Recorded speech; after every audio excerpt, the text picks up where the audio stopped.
The return.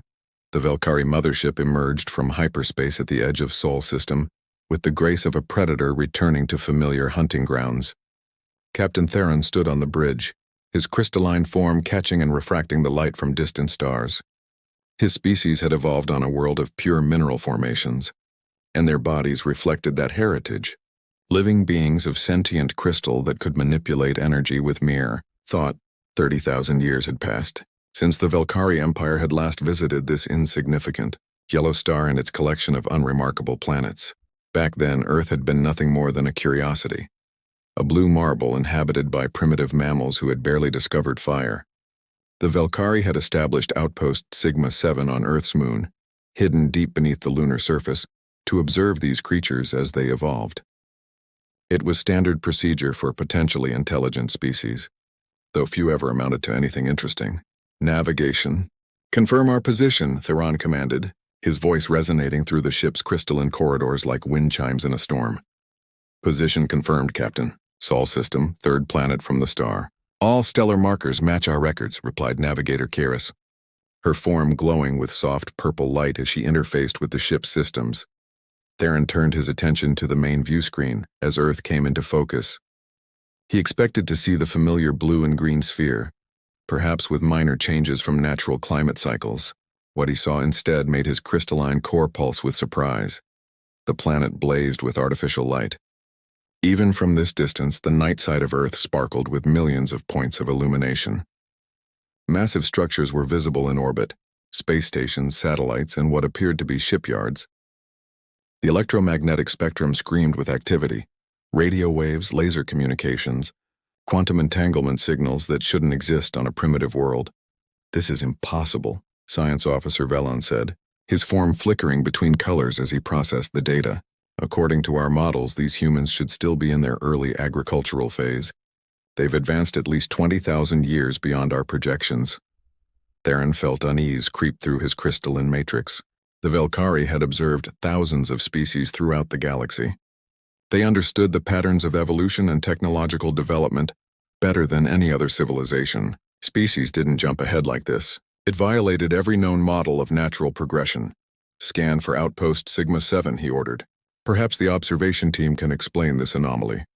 The ship's powerful sensors swept across the moon's surface, penetrating deep into the lunar crust where the outpost had been constructed. The facility had been built to last millions of years, with self-repairing systems and a power core that drew energy from the moon's own gravitational interaction with Earth.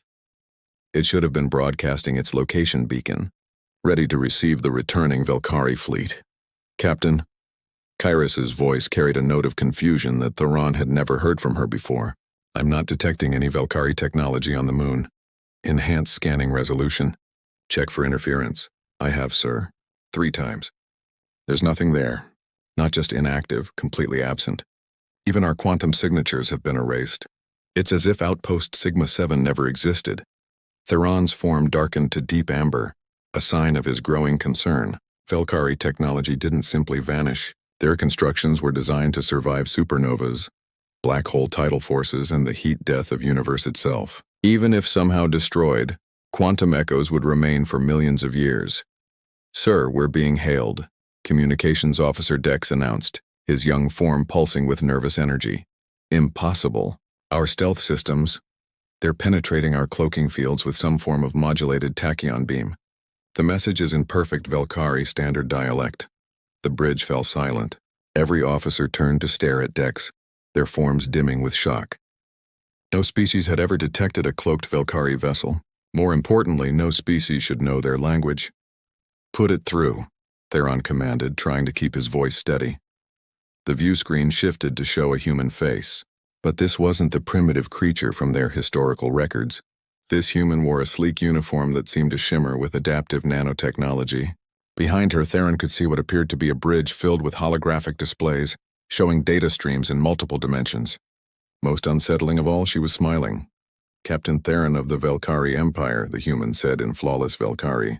Though her mouth movements didn't match the sounds, some form of advanced translation technology.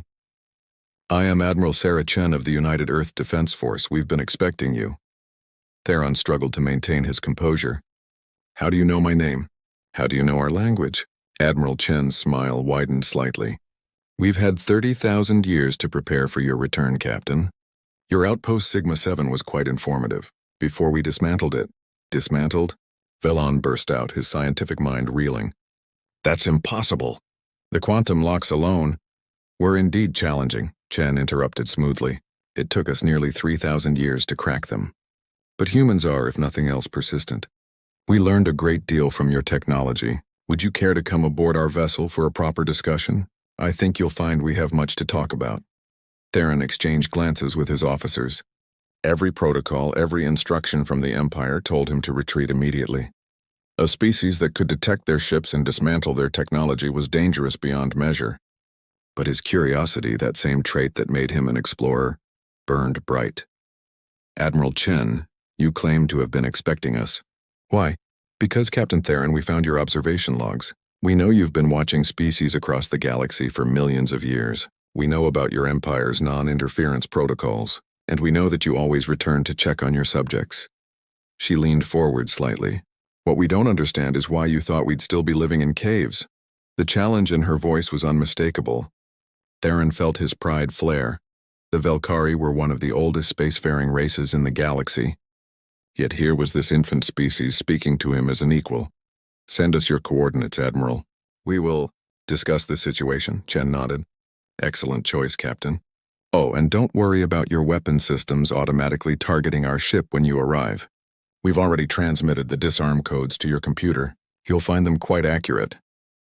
The transmission ended, leaving the bridge in stunned silence. Theron looked at his weapons officer, who was frantically checking their systems. Captain, she's right. Foreign codes have been uploaded to our weapons array. They match our encryption perfectly.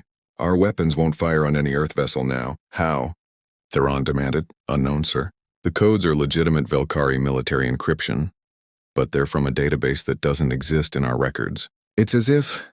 Velon paused, his form flickering rapidly as he processed the implications. It's as if they've had access to Velkari technology we haven't even developed yet. As their ship moved toward the coordinates provided by Admiral Chen, Theron stared at Earth with new eyes. The primitive mammals they had dismissed as barely noteworthy had somehow become something unprecedented. They had not only survived, they had thrived. And most disturbing of all, they had been waiting. The human vessel that appeared on their screens defied conventional design philosophy. Where Velkari ships were crystalline and angular, this ship seemed almost organic in its curves. It was smaller than their mothership, but radiated energy signatures that made no scientific sense. It was using power sources that shouldn't exist, manipulating forces that the Velkari had only theorized about. Captain, Kyrus whispered, their ship is generating a localized space-time distortion field. They're literally bending reality around their vessel. That's a level 3 civilization technology. Velon added, his voice filled with awe. Even we haven't achieved that level of sophistication. Theron felt the foundations of everything he knew beginning to crack. The Velkari Empire had stood for 3 million years as one of the galaxy's most advanced civilizations. They had thought themselves teachers, observers, the wise elders watching younger races take their first stumbling steps toward the stars. Now, staring at the impossible human vessel, Theron began to understand the truth. They hadn't been watching primitives develop.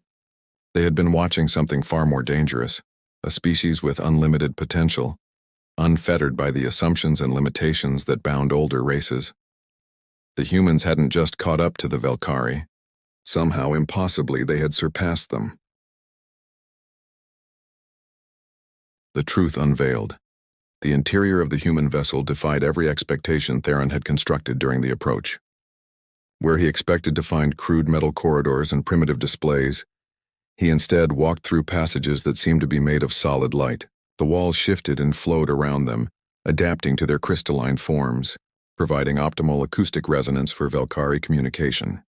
Admiral Chen walked beside him, her pace matching his despite the significant height difference. Behind them, Velon and Kyrus followed, their forms flickering with barely contained scientific excitement as they tried to analyze the impossible technology surrounding them. Your ship is remarkable, Theron admitted, his pride warring with genuine admiration. This technology should not exist for another 1,000,000 years of development. Chen's expression grew thoughtful. That assumes linear development, Captain. Humans have never been particularly good at following straight lines. We prefer to take shortcuts. They entered what Chen called the conference chamber, though it bore no resemblance to any meeting room Theron had encountered. The space existed in multiple dimensions simultaneously. He could see himself from angles that shouldn't exist, observe conversations that hadn't happened yet echoing from potential futures. Temporal mechanics. Velen breathed in astonishment. You've mastered temporal mechanics.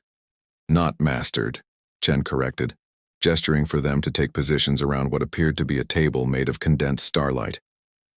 We're still learning, but we've made some progress since we found your outpost. Theron settled into what felt like a chair shaped from pure energy that perfectly supported his crystalline form. Admiral, I must know, how did you dismantle Outpost Sigma-7? Our technology is protected by quantum locks that would take millennia to decode. Chen smiled, but there was something sad in her expression. Captain, what do you know about human neuroplasticity? Your brains are remarkably adaptive, Velen answered. It was noted in our original surveys as an interesting biological quirk. A quirk that became our greatest advantage, Chen said. She waved her hand and holographic images filled the air. Humans throughout history, building, creating, discovering. You see, Captain, most species develop along predictable paths because their neural structures stabilize early. They find efficient patterns and stick to them. But human brains never stop changing, never stop forming new connections. We don't just think outside the box, we constantly reshape what the box even is. The images shifted, showing the moon from 12,000 years ago. Theron recognized the location of Outpost Sigma-7, but now he could see humans in primitive spacesuits exploring nearby. We found your outpost by accident, Chen continued. A mining expedition detected unusual energy readings. It took us 500 years just to understand that it was artificial, another 1,000 to realize it wasn't human in origin. And yet you breached it, Theron said, his disbelief evident. Not breached, Captain. We learned from it. Chen stood pacing as she spoke. You see, your quantum locks were perfect, unbreakable by any conventional means. But humans don't think conventionally. Where your scientists saw an impenetrable barrier, ours saw a teacher. New images appeared, humans working alongside strange energy beings, their forms shifting between states of matter. We made contact with quantum entities, Chen explained. Beings that exist primarily in the quantum realm. Your locks were designed to keep out three-dimensional intruders, but they were never meant to stop something that existed in quantum superposition. These beings taught us to think in ways that shouldn't be possible for organic minds. Kairos leaned forward, her form brightening with curiosity. That's impossible. Organic brains can't process quantum information directly. Normal organic brains can't, Chen agreed. But humans aren't normal. We augmented ourselves, merged our consciousness with quantum processors, created hybrid minds that could think in multiple dimensions simultaneously. It took 3,000 years and countless failures, but eventually, we didn't break your locks. We convinced them we had always been authorized to enter. The implications hit Theron like a stellar shockwave. The humans hadn't just developed technology, they had fundamentally altered what they were as a species. But why? He asked. Why push so hard so fast? Natural development would have seen us extinct, Chen interrupted, her voice growing hard. Captain, do you know what else we found in your outpost? The holographic display changed, showing records and files in Valkyrie script. Theron recognized them as standard observation protocols, but Chen highlighted specific sections. Your Empire's logs, thousands of species observed, hundreds that showed promise. Her eyes met his, and notation after notation marking them for developmental adjustment when they became too advanced too quickly. Theron's form darkened. Those were classified protocols, known only to the highest levels of Valkyrie command. The Empire had long ago decided that younger species should be allowed to develop naturally, and if they advanced too quickly, subtle interventions would slow them down. It was for the stability of the galaxy, to prevent chaos and war. We were scheduled for adjustment in another 1,000 years, Chen said quietly. A plague here, a war there, carefully orchestrated disasters to set us back just enough to keep us manageable. It's for the greater good, Theron said, but the words felt hollow even to him. Unchecked advancement leads to destruction. Whose destruction? Chen challenged. Ours or yours? Before Theron could respond, the chamber filled with new presences. Beings of pure energy materialized, their forms constantly shifting between states. Others appeared to be made of living metal, their surfaces reflecting infinite possibilities. Some looked human, but moved in ways that suggested they experienced time differently than linear beings. "These are humanity's children," Chen said with pride. "Not just our biological descendants, but the species we've created, uplifted, and merged with. In 30,000 years, we didn't just advance ourselves. We created an entire civilization of beings that shouldn't exist." One of the energy beings pulsed, and suddenly Theron could understand its communication directly in his mind. The Velkari fear change because they have achieved stasis. Humanity embraces change because they know stasis is death. "We found your other outposts too," Chen added. "All 743 of them throughout the galaxy. We've been in contact with every species you've been observing. Most are still developing, but some were ready to hear the truth." The display showed star maps with pulsing points of light, each one a world where humanity had made contact, shared knowledge, offered partnership instead of observation. "You've contaminated the entire experiment," Velan gasped. "We've liberated it," Chen countered. "The galaxy doesn't need shepherds, Captain. It needs partners. Species working together, sharing knowledge, growing without artificial limitations." Theron felt his entire world-view crumbling. The Velkari Empire had built its identity on being the wise guardians of younger races.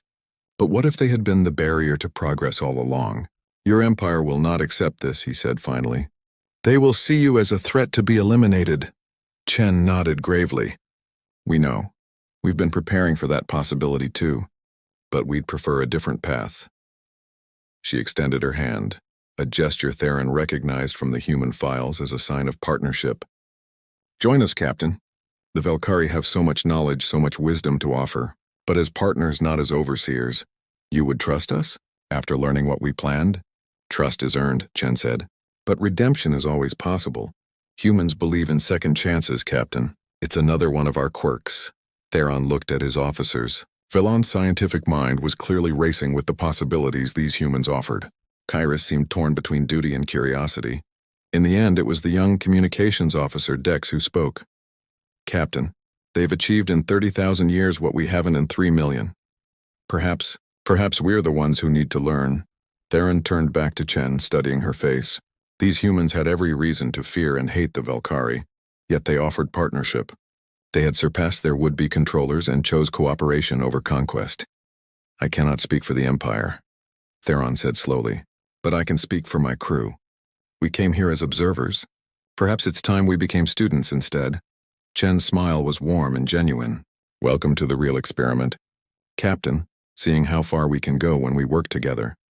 As Theron reached out to accept the handshake, his crystalline hand meeting soft human flesh, he felt something he hadn't experienced in millennia. Hope. The humans hadn't just changed themselves. They were changing the entire galaxy. And perhaps, just perhaps, that change was exactly what the universe needed. The Velkari Empire had spent millions of years trying to maintain order and stability. But the humans had learned something the ancient races had forgotten, that life wasn't about maintaining the status quo. It was about growth, adaptation, and the endless pursuit of what could be. Outside the conference chamber, Earth spun on, blue and green and beautiful. But it was no longer just a world of primitive mammals. It had become something unprecedented, a beacon of possibility in a galaxy that had forgotten how to dream. The observation was over. The real journey had just begun. End of story.